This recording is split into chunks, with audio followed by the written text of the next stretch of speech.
Life with my Madhusudana চ্যানেলে নতুন পর্বে আপনাদের সকলকে স্বাগত জানাচ্ছি। বন্ধুরা, কেমন আছেন? আশা করি সবাই সুস্থ আছেন, ভালো আছেন। মা গঙ্গা দেবীর অশেষ কৃপা পেতে অবশ্যই কমেন্ট বক্সে লিখুন জয় মা গঙ্গা। এই পর্বের বিষয় হলো মা গঙ্গা স্তোত্রম। এই স্তোত্র নিয়মিত পাঠে জীবনের সব পাপ ধুয়ে যায়। শোনার আগে লাইফ উইথ মাই মধুসূদনা চ্যানেলকে সাবস্ক্রাইব করুন, লাইক কমেন্ট শেয়ার করুন, ধার্মিক হয়ে নোটিফিকেশন ঘন্টাটা বাজিয়ে দিন।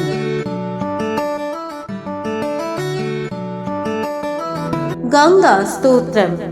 देवीश्वरेश्वरी भगवती गंगे त्रिभुवन तारिणी तरल तरंगे शंकर मौलि बिहारिणि विमले मम मतिरास्तं तव पद कमले भागीरथि सुखदायिनी माता सवजल महिमा निगमे ख्याता नाहं जनि तव महिमानं पाहि कृपामयि मम ज्ञानम् हरिपद पाद्य तरंगिनी गंगे हिमविधुमुक्ता धवल तरंगे दूरीकुरु माम दुष्कृति भारं कुरु कृपया भव सागर पारं तव जलममलं येन निपितं परमपदं खलु तेन गृहीतं मातर गंगे त्वय्यो भक्तः किल त्वं दृष्टं नायमशक्तः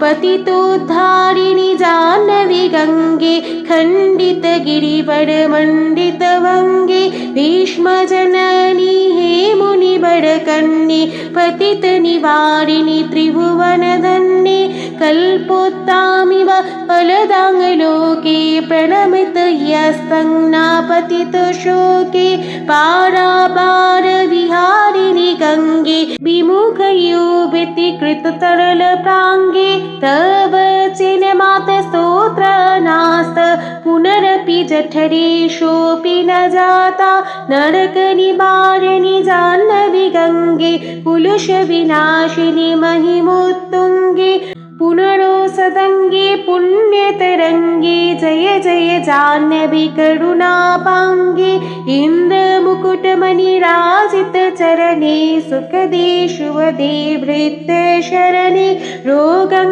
शोकं तापं पापं हरु मे भगवति कुमति कलापं त्रिभुवन सारी वसुधाधारे त्वमसि गतिर्मम खलु संसारे अलकानन्दे परमानन्दे कुरु करुणामयि कातर वन्दे तव तटनिकटे यस्य निवासः खलु वैकुण्ठे तस्य निवासः वरमिह निरिकमठो मीना किं वा तीरे शरटः शीला अथवाश्चोपचमलिनो दीन सवनाहि दूरे नृपितकुलीनः भो भुवनेश्वरि पुण्ये धन्ये देवी द्रवमयी मुनिवरकन्ये गङ्गास्तवमिममलं नितं पठति नरो या सा जयित तेषां हृदये गङ्गा भक्ति तेषां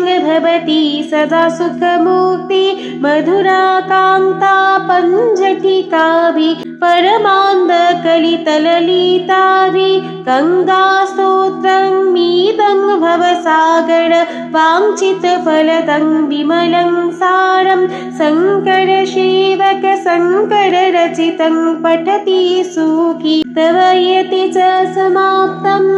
জয় মা গঙ্গে লাইফ উইথ মাই মধুসূদনা চ্যানেলের সঙ্গে থাকার জন্য অনেক অনেক ধন্যবাদ।